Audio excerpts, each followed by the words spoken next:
سری سحاریا همی روژان قصدایانا موصل یا ورزشید کتن و یه هول دتن بیتا لستیگوان تنسا میزه و بجداری دخول لسر آست عراق دا بکتن و ناسناوک باش بدسخو و بینیتن.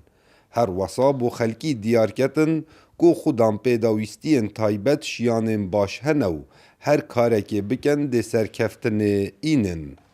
عبدالرحمن شامل ده شر داعش دا لموصله به کتنا موشکه که لجملنگین وی ده تا بریندار کرن و چندین مهاد نخوشخانه دات رازیتن. بله لداویه هزا هر دو لنگین خواه جدز دتنو و نکاریتن رابط سر لنگین خواه.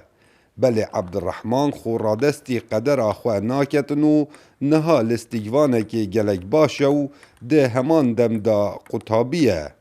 فوقع ثاني هاون بنصنا موشکا دوی لناف مکت لنیوا اوی گوراپانا ما طاپاپی لیدی کر از بریندار بوم کچا مامه من بریندار بو و کسکی دیجی لمیجا من طاپاپی دیکر لیانه موسنا کوتیما کا ملیه پشتی آزاد کرنا موسلی از نشیام یاری بکم و از لمالی رونشتین بوم افجا من بری خدا یاریات تنسیج جبرکو بریجی من حجو یاری دیکر راهنر عبدالرحمانی وساد دیار کتن گوفره هر کسی که خودم پیداویستین تایبت بیتن و دمال دای رونشتی بیتن جبو درونی وی گلک خرابه و فره خوفیلی یار یکا ورزشی بکتن و جبو خلکی دیار کتن کو شیانین باش هنه. اللي جالسين بالبيوت او کسین لما رونشتی بلا بهن و راهنان آبکن جبرکو اویاریه و همی یارین ورزشی درون مرو به آرام کرد ابتایبتی با لیستیگوان پک کفتی و خوازیارم ده بردوان بن لسر ورزشه سبارت پک کفتی ها زربه وان قارمانن او بو تیمن هلبجارتی یاری دکن